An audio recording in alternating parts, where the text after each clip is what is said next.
Okay, welcome to episode 30 of Experience This. Really exciting episode, hopefully to come. I am Christian Watts with Magpie Travel. Hey everyone, I'm Lori Timoney, and I sit on the board of advisors with Imagine Experiences, and among other things. Happy to be here today. Anxious to hear what we're about to discuss. Hey, and I'm Bruce Rosard with Arrival, one of the co-founders, and been talking a lot about things like this on prior shows and at conferences this whole conference season. So really looking forward to what Alex and Anna have to say.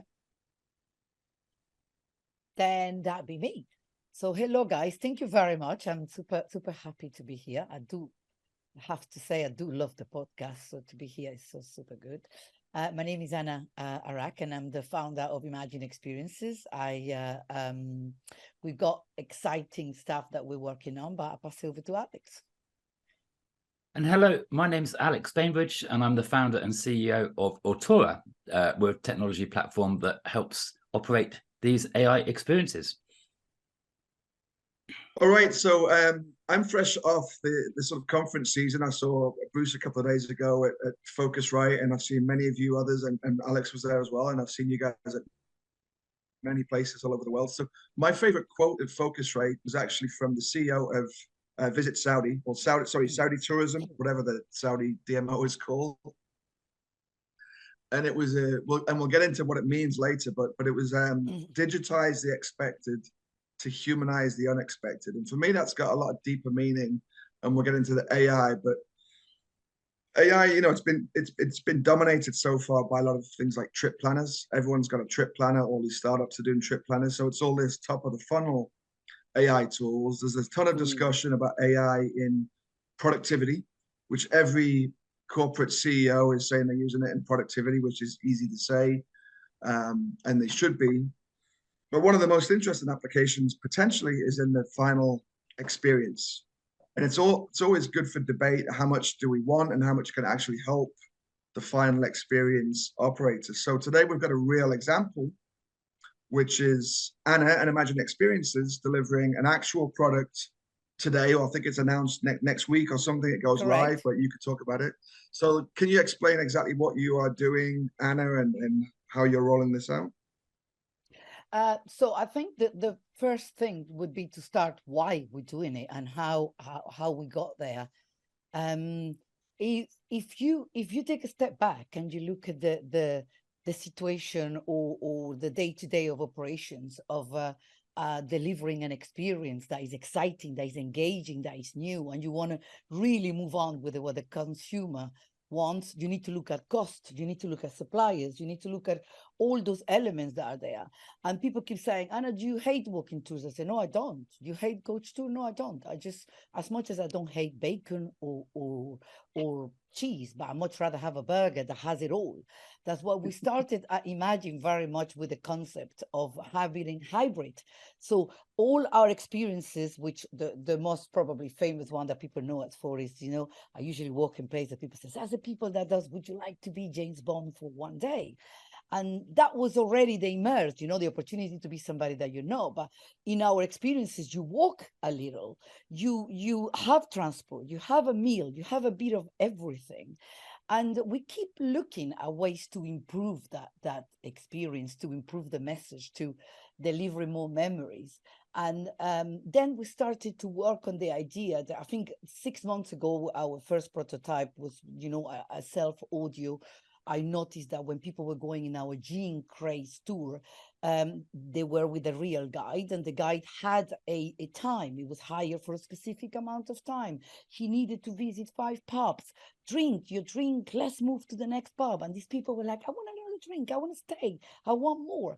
And then we realized that we could have a period or an area, an element within those experiences that were self-paced, in which we'll give the opportunity to the consumer to find his own way around things, right?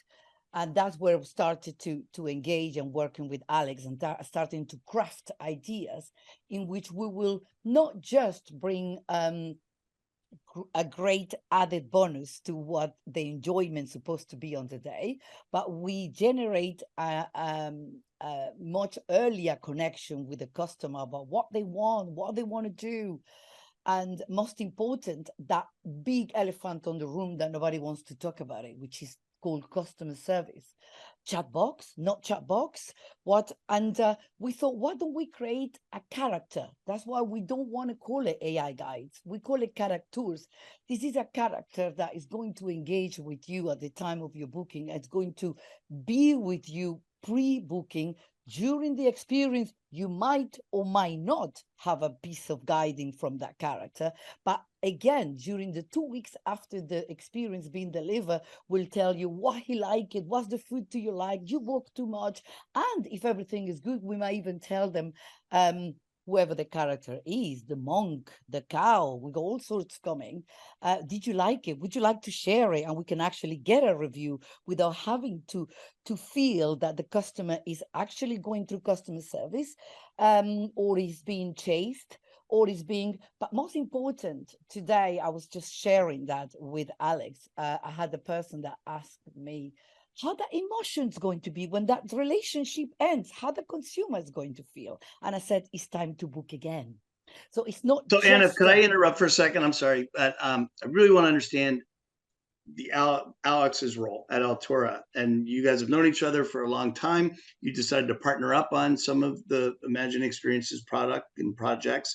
So Alex, where do you fit in and your tech and what you've been doing to what Anna's working on? And can you explain the product, Alex, so we can understand how it fits in? It's quite hard to understand without that. So my background is doing the tech for sort of bus sightseeing companies, and the biggest challenge with sort of bus sightseeing is that everyone gets a mainstream product, but they all share the same vehicle. And over the next few years, we'll see a transition away from those kind of vehicles. And as soon as that transition happens, the biggest issue is that we then lose any human interaction, as the bus driver no longer talks to the guests. So I started to build AI tour guides, which is what I call them. And our first character, Sarah, we actually launched, or we were going to launch in March 2020 at ITB, but something happened and the event didn't happen for some reason. I don't know if we can all remember why that event didn't happen. So we've been building sort of these AI tour guides for a while. But ChatGPT and OpenAI's APIs has really changed the game, and it's made it possible to not just have a single character like we've been running for the last 2-3 years, but all of a sudden get really creative and start operating all these individual characters like Miss Moneypenny, or like this Highland cow that Anna just referred to, which I've just come back from a conference. I've just got off a plane, and the first thing I do is I open my email, and Anna goes, "We're doing a Highland cow." I'm like going, haha, okay, this is going to be great. So I think that's the key requirement, is that there are many scenarios where a human tour guide is too costly. So we just need to we need to think about where an AI tour guide can augment what a human tour guide can do. If for the last 2 years I've been sort of talking about replacing tour guides, and I think that was sort of I think that was a bit too bashful. I think instead I'm much more interested in augmenting human tour guides, in operating these hybrid experiences where the experience itself might be 5-6 hours long, but you may be with a human tour guide for 2 or 3 hours of it. And therefore, how do you combine the best elements of a human and the best elements of AI?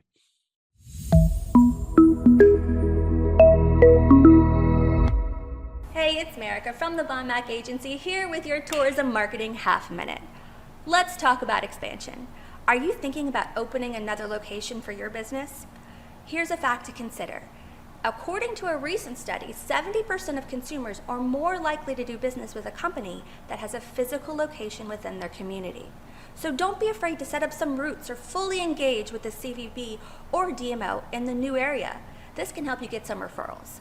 And while your marketing strategy will surely be well researched, don't discount those key resources you probably already have in place. Go digital, create lookalike audiences based on your past purchasers, and target ads in those new geos for the win.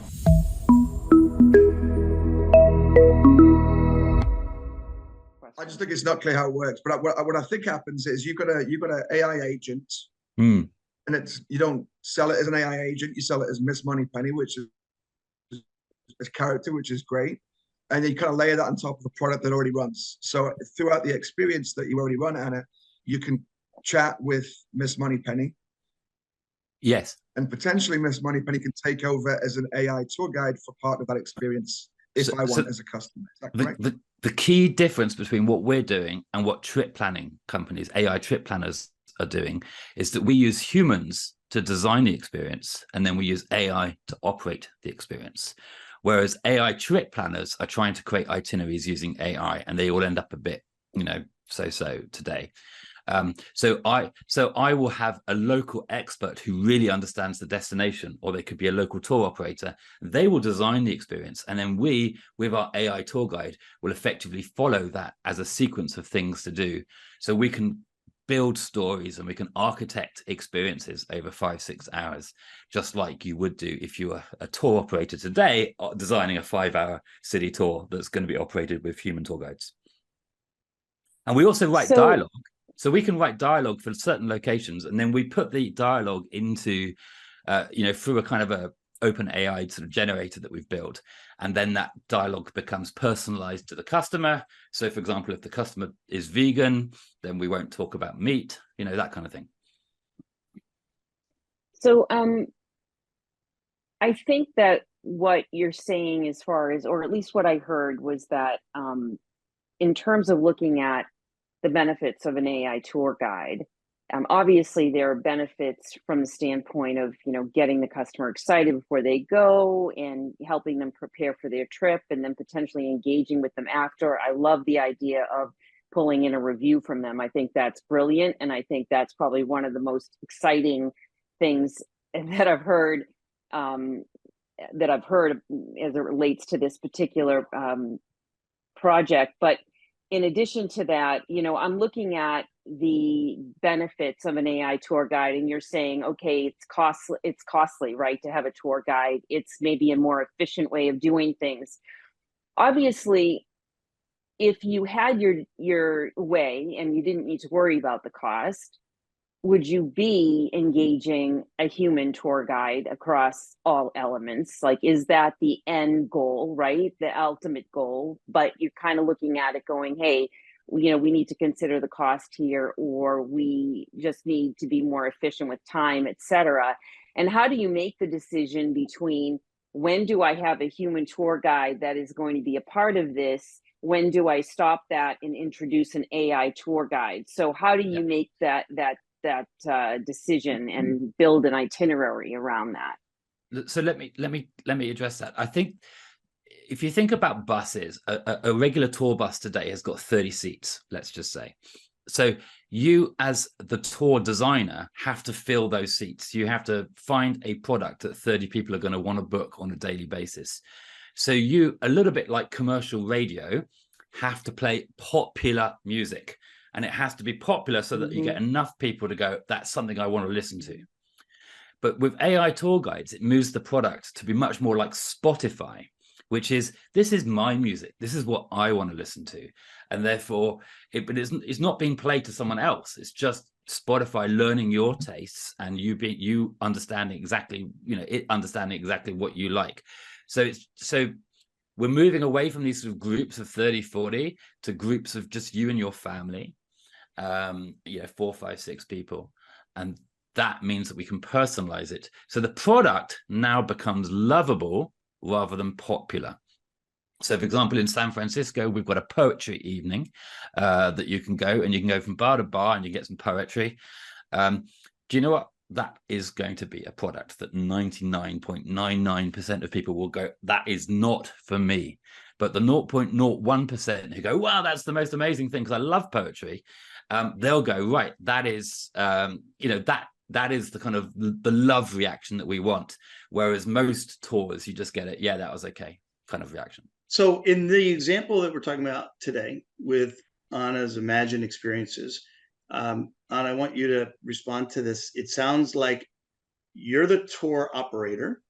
You've created the idea around the James Bond immersive experience. You're working together with Alex to create the AI part of what you've already created. I mean, you already have a James Bond experience you have for a couple of years, right? So you've decided, let's combine forces here so that we can take the best of what we've created for James Bond and augment it with what Alex can help you with on the AI. Is that right? And tell us a little bit about all that. So in terms, I want to kind of ride a little bit the bicycle back and respond to something that Laurie asked earlier. It's how do you ride a bicycle backwards? Yeah, why would you use that as a ride the bicycle back?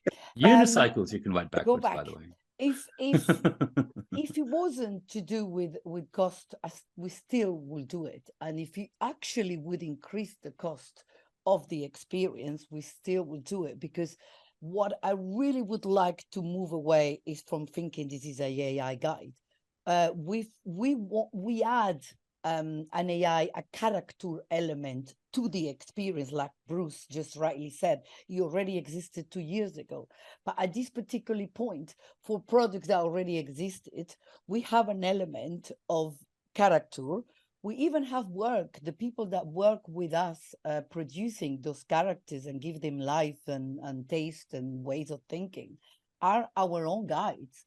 And our own guide said, for example, they love the Bond. They love to be part of our experiences. And that's why we not necessarily struggle to recruit good guides, because they don't feel that the whole weight of the experience is on them. There's going to be shooting, there's going to be meals, there's going to be all sorts of elements within the experience. They have to almost be hosts of that day, but it's not just them guiding.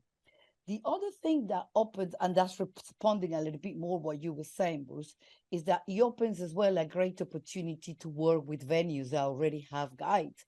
For example, one great conversation we had, and I cannot say, it's still on the NDA, we just say, is we're talking to that very popular football stadium that has already 60 guides that guide their own tour inside the stadium. And why not take all that knowledge and the incredible passion those guys have and mix it with an AI character and build something around that not just provides a better cost, but give more flexibility, back to what you were saying, Laurie. Because if we do it that way, we'll be able to run it every day of the week, few times of the week, without having to commit in front with so many suppliers. That's interesting to see if you can combine them and go in and out. It's also interesting how you're trying to distance yourself a little bit from the AI, because it is going to be obvious if it's Miss Moneypenny that it's an AI or pre-recorded. But can we just take a break for a second and just ask you, are you able, Anna, to do a really short demo just on how this would work? And can we hear Miss Moneypenny's voice live on stage? Is that possible? Yes, we're going to hear Miss Moneypenny. So just to give you a little hint, we designed Miss Moneypenny. She is, we literally create a character. She's flirtatious. She's from 1974. She is, you know, she even got the hairdo from the era. And you will link her with the Dr. No or From Russia with Love. And her accent is the Miss Moneypenny from that particular Sean Connery kind of era. That bring us, you know, a lot of memories. So bear with me. I'm going to try to do that. Just got it in here. So we're going to hear the audio, but also on your tour, you do see the video side. You see Miss Moneypenny. We're not going to get that here, but you do. That is part of the tour idea. Exactly. So the customers get to have that app with the characters, and they get to start interacting with Miss Moneypenny in not just elements of the tour, but all sorts of kind of, you know, surrounding things that could be linked to the destination. They can ask London features, the weather, museums, things that are linked to adventure. Let's hear it. Hello, Miss Moneypenny. I'm here at the Experience.This podcast, and I would like to know, you know, me as James, I'm very anxious to see what's the name of the next movie you think might be I haven't had a movie for a while and I feel a little bit rusty. I need to get out there and create some adventures. It's always a wonder trying to guess the next chapter, isn't it, James? If I were to pick a title resonating with your essence, perhaps Eclipse of Deceit. It suggests a grand uncovering, a discovery that could change the game.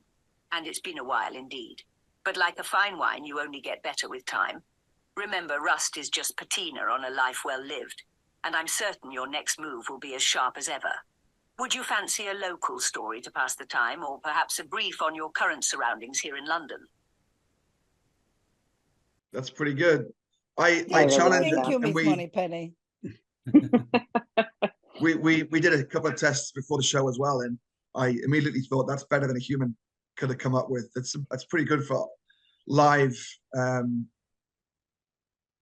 answer to what's the next movie called. Do you have to have like trademark rights approved to use her voice, or any, if you That's a do good put question. James Bond into your program as well?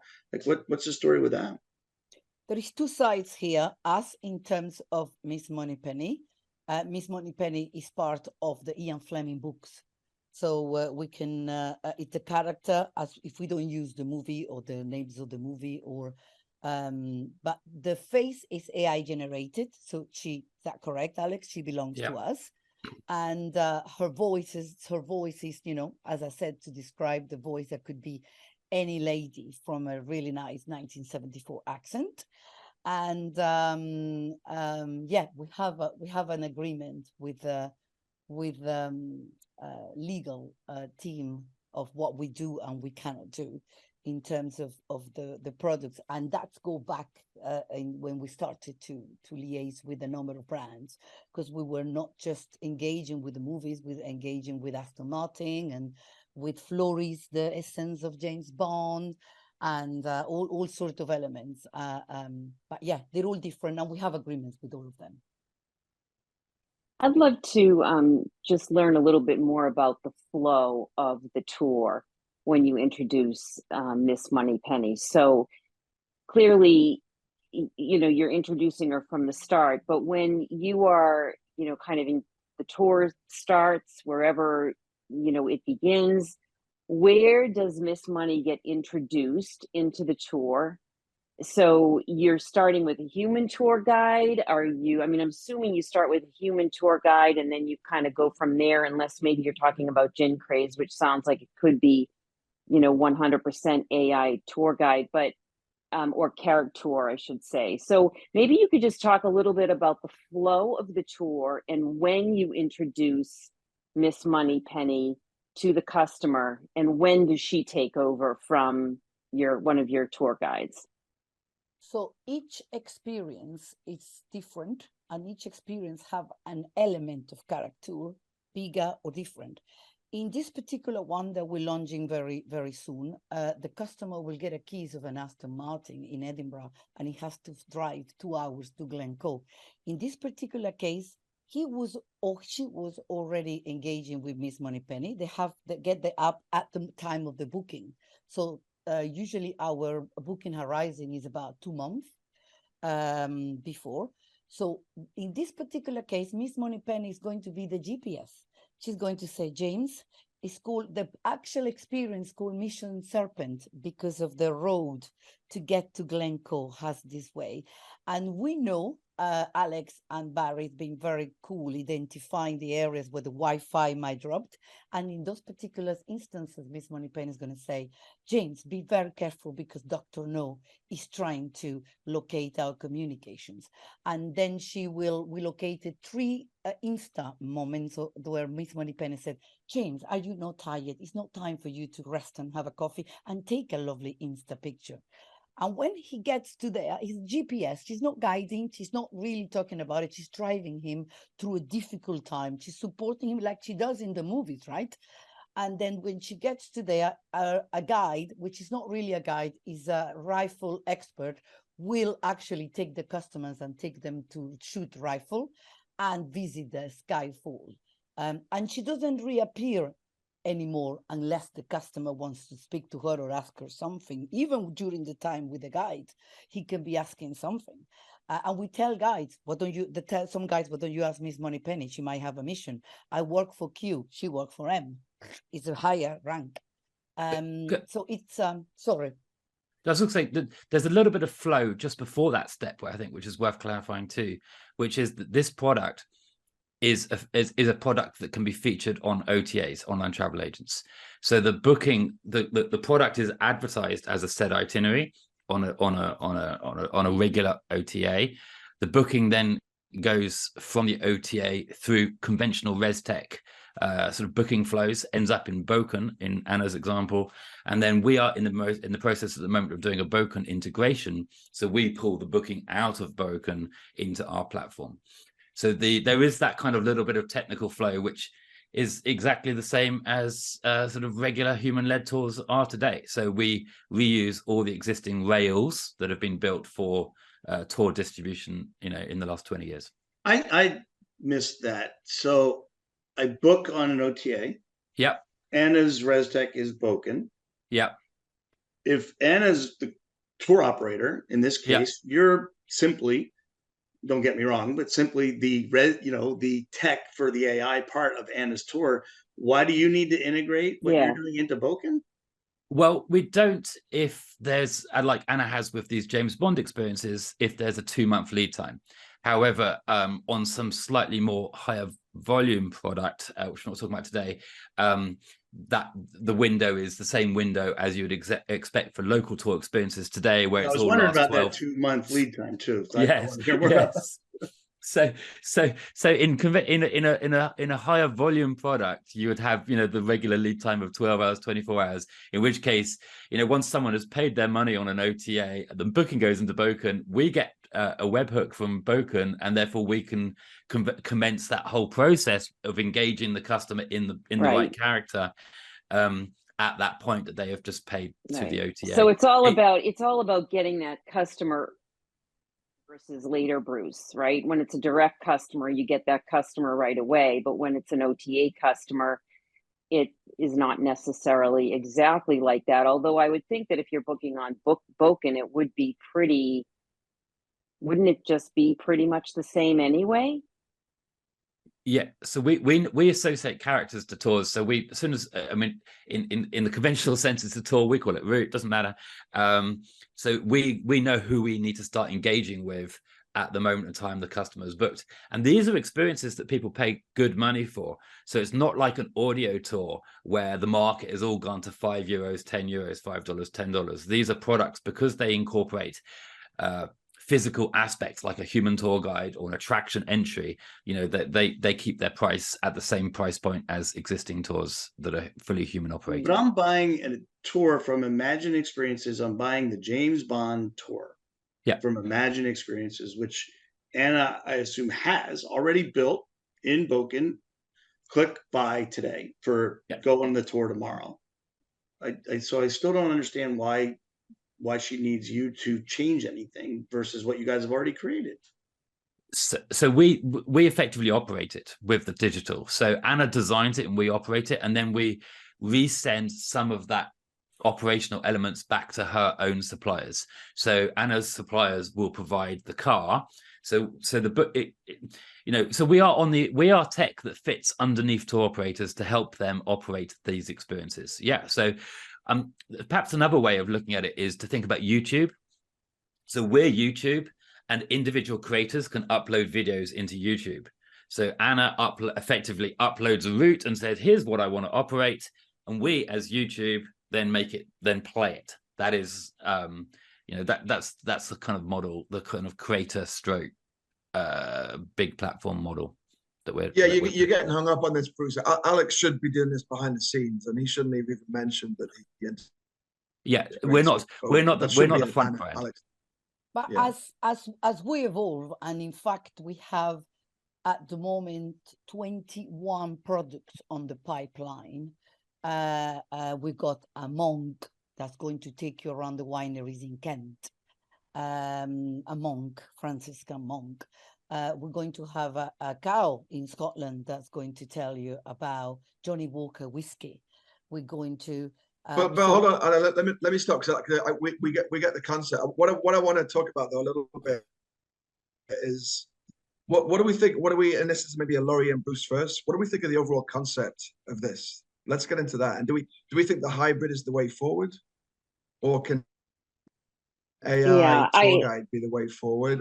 I think that's a really good question. And actually, so what I'm taking away from this is that it's still very much about the design of the tour.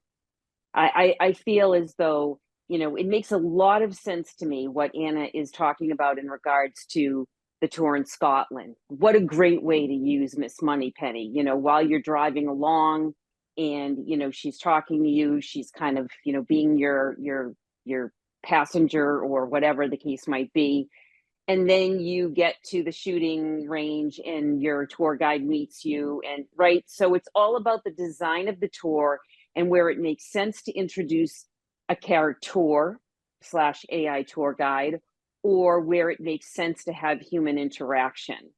When it comes to, from my point of view, if, you know, I don't want necessarily to be taking a tour that's just completely an AI tour guide unless I was prepared to take a self-guided audio tour, right? There's similar concepts.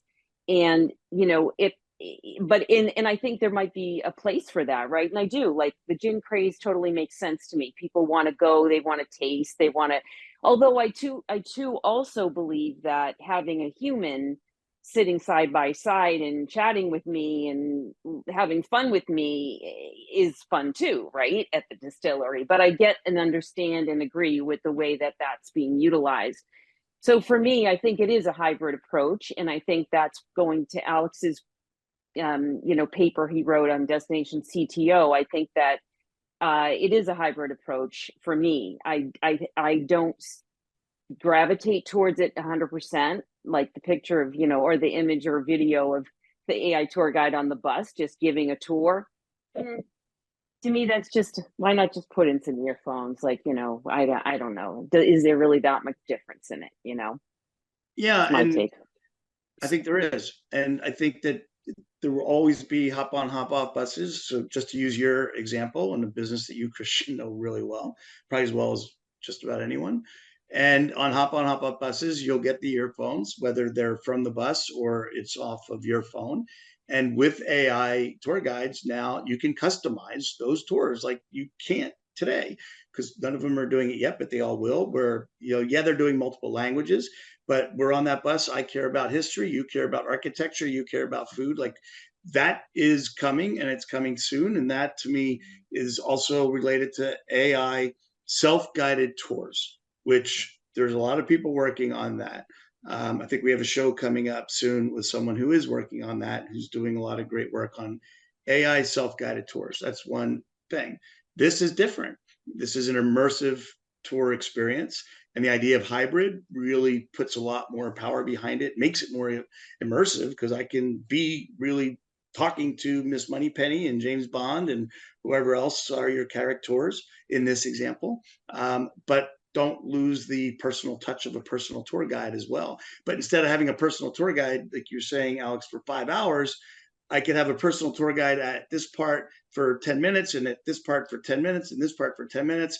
And Miss Moneypenny is taking me around to these places, for example. So I love the hybrid, but I do think there's still a lot of room for the AI self-guided tour for people who want it self-guided. Alex, before you answer this, can I just say that, can you also include in your answer, how are you going to defend this? Because I right now can buy Anna's tour and I can use my Facebook agent, my Facebook character, to do most of what you're doing, I believe. And that's first round of Facebook, right? We're all going to have these AI agents in our pocket. We can flip to change the voice, change the character. So how are you going to make that defensible so that anyone just can't layer an agent on top of the tour? Yeah. I mean, that is a really good question. I mean, I tend to think a lot about defensibility. The key thing is this is actually logistically really hard. You have to constantly be tracking people's progress through an experience, working out whether or not they're enjoying it. You know, if they end up 10 minutes late, is that a problem? Well, if they're catching a ferry, it is a problem. And if they're meeting up with a tour guide who can just wait for them, it's not so much of a problem. So there's a lot of tech behind the scenes. Just so sure. I think it might end up being a scenario a little bit like ResTech is in sightseeing and experiences, where there's sort of 10 companies who can do it, but everyone else then goes and adopts one of those 10 companies. So I think that from a defensibility perspective, that's how I see that. But the other thing, just a key point about hybrid, which I really is so important, is that with self-guided audio tours and self-guided AI tours, the price is going to go through the floor. You know, audio tours are already $5, $10. Now, with AI, that could go to $1, $2, $3. No online travel agent wants to sell a product at $1, $2, $3, but we're keeping the product price up. I mean, the James Bond experience is particularly expensive because it incorporates an Aston Martin car, but the other experiences all in the $100, $200 price point per person, and that means that they're products that the OTAs are still prepared to sell because they make reasonable amount of money on that transaction, and they don't make enough money on the $1, $2 transactions. Yeah. That's a really good point, Alex. Really good point. So what do you do about these self-guided audio tours? How do you make money? I mean, I think a lot of the self-guided audio tour companies include attraction tickets, and so that's one of the ways that they make more money. But how do you make money, and how do you what other than creating a hybrid approach and really still having a significant tour, when you step away from that and it's like all automated, then what happens to the cost of that tour, the price of that tour? Yeah, and that's in terms of it's been a lot of discussion about self audio. I take a lot of them. Before that, I've downloaded for different people that we know, doing a little bit of benchmark, and something that we have taken an opportunity as well, and Alex probably can confirm that, is that, and I'm not sure how many of you have actually done an event called Ava Voyage, and it's basically instead of, so Self Audios will tell you that in 1857 Norman Foster designed St. Paul's Cathedral. In our hybrids, you probably already been spoken to Norman Foster. You know that he's got a wife, that he's about to lose his house, and if he doesn't get that gig to design St. Paul's, he's going to lose his house, and him and the 4 kids are going to be on the street. So that's literally, for us, creating the character is giving a soul to the story, not just a self audio that's going to take you to a city. And being able to engage with that character before give you a sense of that you're already inside the story, that's already immersive. So another data, and that's all being doing, we did a really good piece of data with FIFA, is that people do not remember dates, do not remember places, they remember how they felt about the people that they hear from. So we're not going to say, for example, that, Mary Shelley created Frankenstein. We're going to say that she was a feminist from her time. Her mother was an alcoholic, but she managed to write the story. And the Roman soldier is going to say, you guys didn't like to have a bath. It's about making people laugh. It's about giving them trivia. It's about giving them an emotion. And at the moment, the products that you find out there that are self-audio are very much informative. We don't want to inform. We want to entertain and make you cry and make you laugh and make you return. Which is, I think, is dead right. This is probably a topic for another episode. This final product, the emotion thing, I think, is the exact right angle. But also, every company is going to, every trip planner that's out there right now that's going to probably not have success is going to end up being an AI tour guide, because it's almost the same thing today, right? So you're going to end up with a lot of competition, and this AI is going to start telling stories. It's to me, it's better already than humans at telling stories, almost.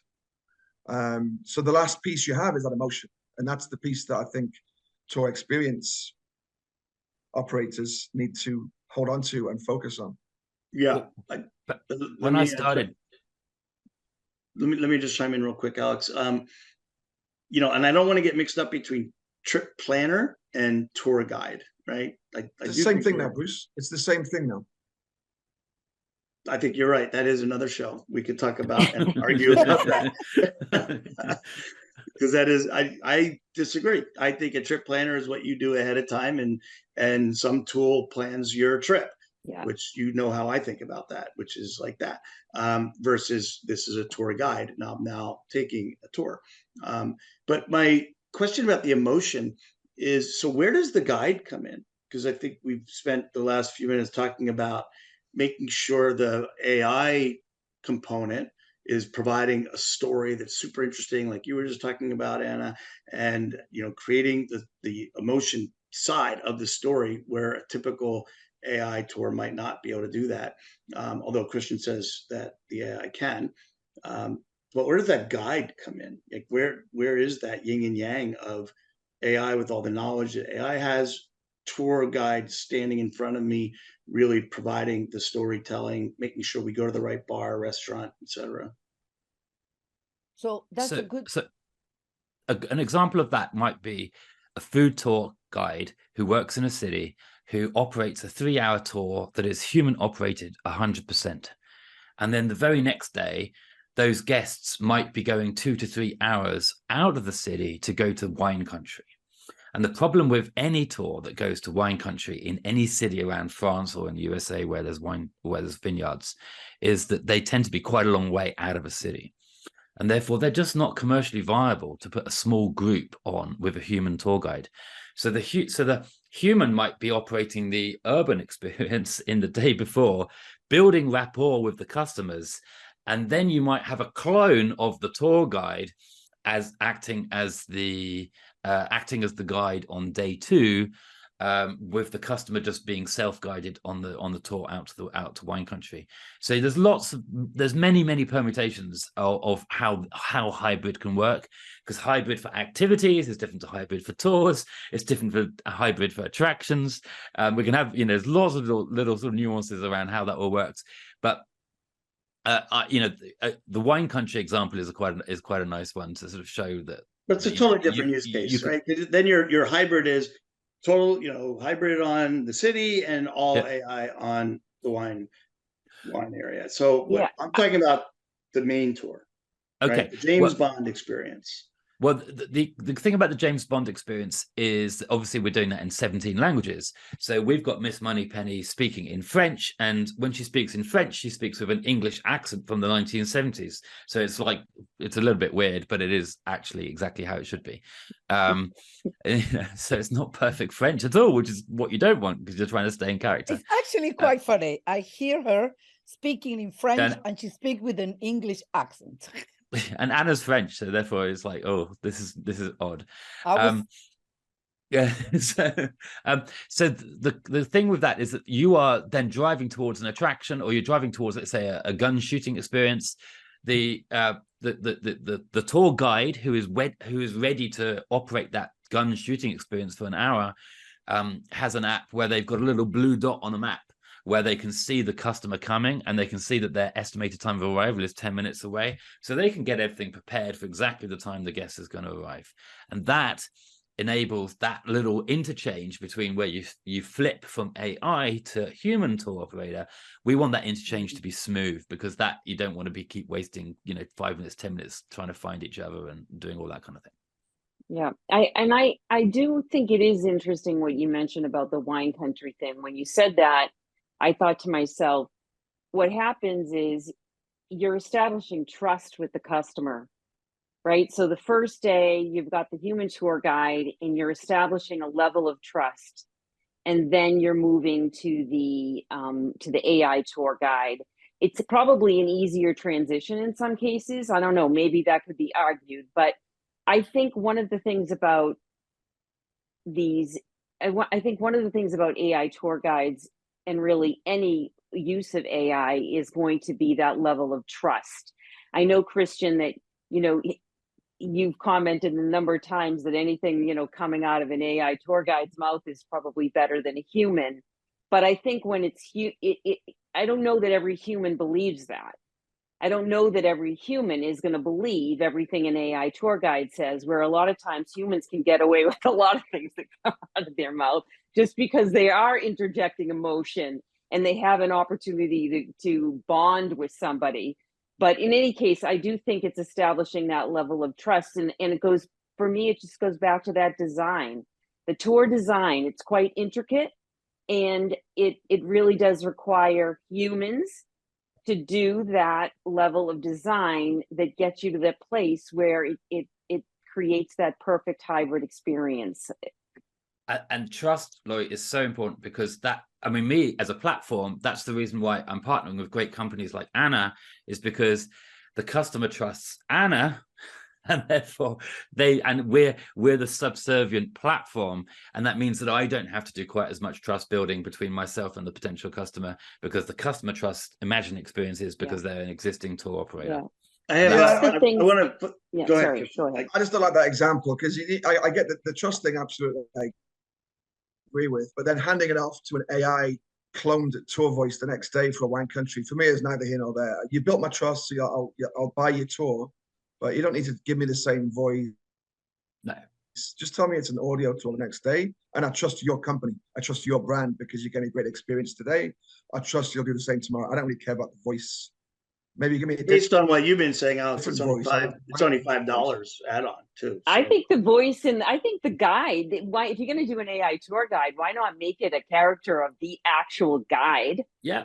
That these people can relate to. Oh, there's James. Look, here's James. James Bond is drinking wine now. Yesterday he was having martinis. Well, and that's exactly the conversation we're having. We're having one of our star guides is called Peter Bicknell. He designed, and he says, Anna, I would like to be DC. He was a policeman earlier life. He's an old gentleman now. He says, I want to be Detective Constable Bicknell investigating Jack the Ripper. And I said, okay, it's his tour. He designed the tour. He's designing the character.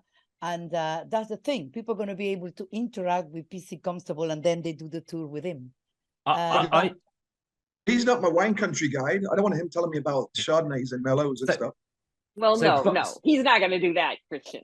No, ITB that's Berlin. Gonna be a monk. That's going to be a monk, huh? So by the next arrival, which is ITB Berlin 2024, I would love to see Meet Bruce as a tour guide, offering tours to all the arrival delegates. So you could take them all, or you could have Meet Bruce guiding people to a bar in Bruce's voice. And that's the kind of thing that could be a bit scary. Let's talk about that. So for those of you who weren't in Orlando, Meet Bruce and Meet Douglas were characters that our keynote speaker, Mark Mackey, who was in Berlin also last year, did during his keynote, and that was pretty interesting. Let's talk about that, and that actually aligns with my next question to you, Alex, and then I have a different, let's take this to a little bit of different place. We're running out of time. Alex, is your vision to take what you're doing with Imagine Experiences and offer it as a licensed service to operators anywhere? So you want to be a partner with 100, 1,000 operators? Is that yes or no? Yeah. Yes. So my original vision was to have one character, Sarah. Sarah is what we launched at ITB 2020, which didn't happen. But we've been running Sarah for years. But now, effectively, we've made it into a software as a service platform where any tour operator can add any character. And they don't want to have characters, they can use our original one, Sarah. But most come because they go, we've got, they might be a tourist board, and a lot of tourist boards have got animals as their logo because that's what they do. So you might go to, a location so design, and be platform to do this. With Imagine Experiences being a original beta client using her IP of James Bond experiences and beyond to show off what you can do, and absolutely, thank you, Anna, to introduce you to the world for that. Absolutely, and that software service model is just, my previous business, Tour CMS, a ResTech, an early ResTech in the sector, was one of the early software as a service models in tours and activities. So this is a model I understand well. Yes, and those of us that know you know that that's challenge. True. We have a challenge. We've got already 24 hybrid experiences we need to build before to present at Arrival on March. Because after that, we're going to Paris. So Alex is going to hang around the Moulin Rouge trying to meet the ladies. So you don't want Alex to be hired by many other I'd rather You're not, but He's it's one of exclusive those. right now. He's exclusive right now. I'm Let gonna me ask keep you him. this. I'm gonna keep him so busy that he's not gonna have time to do anything We else. only have a couple of minutes left, but I really am intrigued by your 2-3 month pre-booking time. Your booking window where people are booking the James Bond experience 2 or 3 months ahead. That's really interesting, and I don't know if that's because of the limitation of the cars. But more importantly, how can you use this as the marketing side of the business and kind of get these experiences, get the characters out, whether it is on an OTA, and advertise it in a way that isn't costing a lot, but is really creating that experience that you want to create to say, hey, here's a little glimpse, and that would be why I would want to book the tour, right? So where are you on that thought process? I already had those conversations with the main players. Get Your Guide is probably the most excited, so much so that they have already sent next week. We have a crew of photo shoots that they want to do a photo shoot for Bond. I had a big conversation this morning with hotel beds that are totally excited because they said that even if it's just a piece, it's going to be a great deal of trust for the customers in Spanish to be able to interact. Sometimes 3-4 months in advance they book. We got a lot of bookings already for May, Why? April. Why would they book 3 or 4 months in advance? I don't know. I don't literally. I get the bookings. It The more could- they it come, could the be more the- they get. Is It there could be the limited? reseller. What's limited? What's limited? Is If it it's because hotel you only beds, have it's a gonna certain be- number of cars? Or like, It's we got two flavors. We got the people that book 2 days before, and we got the people that book 3 months before. But this particular time, I think we started in October to get a lot of bookings from April, May, and June next year, mainly from North America. They are coming all kinds of way, TOs, tour operators, offline tour operators, and they're coming through Get Your Guide or Fever or all sorts. They're not specific, they're just coming. And what is really, really good is that when they get the booking, they get the character and they already start talking to that person in their own language. And so what we look at it, and we were talking to a lot of the resellers, that's the conversations, the B2B conversations that took place during WTM, is that they're all excited. They said, that's going to be amazing because nobody's going to cancel. People are going to reschedule, but they're not going to end up canceling because they really want to do that. We have all sorts. We have literature. We have Alan Turing, our friend Alan Turing that we're familiar with. We have a cow in Scotland. All sorts of, and there is 2 types. Like you saw Miss Moneypenny talk to you like you're James, and then some of them they talk to you like you're the customer, right? Yeah. Bruce, you coming into if they interact pre-trip, and I think that's a big if. I don't see people interacting more than once pre-trip. That's going to be the interesting thing, right? Is because you have not launched this yet, correct, Anna? Correct. Okay. So once you launch this, it's going to be very interesting to people, and we should think about having you back after a period of time to talk about what's happening. How are people engaging? Are they engaging with the characters prior to the tour? How are they doing afterwards? I mean, I mentioned I really love this idea of having, a message from Miss Moneypenny after the tour that says, hey, we'd love, you to leave a review, blah, blah, blah. Will you get a review? Will that make a difference? So, it's kind of speculative at this point. A little glimpse of what you guys are asking is, and I'm not sure it's the B2B thing, is that so far, Alex and I have been trying to send the app and to get to influencers, resellers, OTAs, you name it, to download the app and start interacting with them. And I've got all people all over just trying to talk to Miss Moneypenny and just sending me jokes all over WhatsApp. So I've got the Viator guys that said, guys, we're having fun with Miss Moneypenny. Guess what we ask her? So everybody seems to think it is a fun thing to spend time. I haven't gotten it. I know. I was going to say. I tell you what. The next thing, as soon as we get off this, we're just going to send you that. And she was at our conference a couple of weeks ago. I didn't. She was. I didn't even get a breadcrumb. We Can I are just just say- about, we're pretty much out of time. So when is launch? So when are you expected? I'm going to guess it's probably like February 28th of 2024. We going live in December and is ready. Funny enough, the reason is not the character part, is the Aston Martin availability. So we've going live with the Aston Martin on the 1st. The characters are going to be available for the existing products in the next couple of weeks. Jane Austen and Mary Shelley, which is now does the new one. We're going to get two characters to bickering with each other and criticize each other, which is another twist on the game. Anna likes giving us developers headaches. Yes, and Latin. I said to Alex, I want the Roman soldier to speak Latin. The Roman centurion, like, there's no AI that does Latin. I'm like, come on. He's a Roman soldier. Right, I cannot have him. When can a customer buy your first hybrid James Bond experience? Through our own website, through Viator, Get Your Guide. And when? No, Viva. and when? When? From December. Starting December. Yes. ImagineExperiences.com. Correct. Okay. Cool. Last comments? Very exciting. Anybody? Last word? I will just say that when you asked about marketing, there's a whole distribution funnel that has to be built, because OTAs need to get involved. Personal AI agents, which we've not talked about today, but some tech companies are building, will integrate in certain ways. So there are some new distribution funnel issues. It's not just about operating new tools. There's new distribution challenges that need to be worked through. So the only way, and I still do like this Roosevelt quote, you have to get into the arena. And that doesn't mean we're going to get everything right, but we are learning and we're on the right path.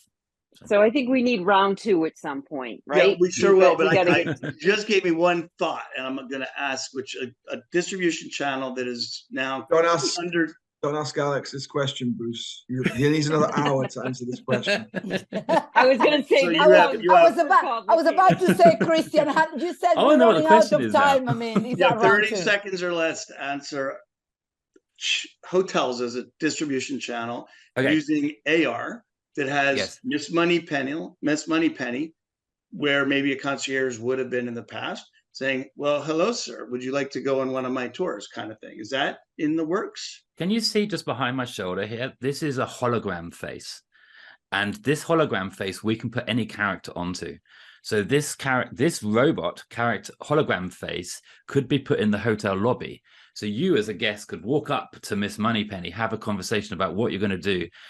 I should have turned it on, really. But anyway, this is a hologram. That's a very scary thing to me. That's a very scary thing. But that is a new way to introduce any hotel in London should have Miss Moneypenny available in a hologram to sell tours. Yeah, robotics is what the hotels are dealing with. That's another whole. Okay. The biggest problem with digital services is getting people interested in the real world. And by putting something into the real world, like a hologram head, which I've got over my shoulder, you put it in a hotel lobby, you put it in a tourist visitor center, and people will interact, and a proportion of those people who interact will buy. That's how it works. Yeah. All right. Good way to end. Okay. Listen, Alex and Anna, it's been just a pleasure and exciting developments ahead. I'm sure we'll hear more about it in Berlin at Arrival 360 Berlin, the 1st to the 3rd of March. Hopefully you'll have a session there to follow up on what you guys did in Orlando, and you'll be live and tell us about how it's going in your first month or 2 of business. So looking forward to it. And you'll be able to tell us how close you got to Miss Moneypenny, because we're going to send you the app in a minute. And I might bring the hologram head to Berlin. Bring a hologram. Everything. Because the hologram head can go London to Berlin is easier than London to Orlando, so I can do that. So that's what I'm working on. Great. All right. Thank you all.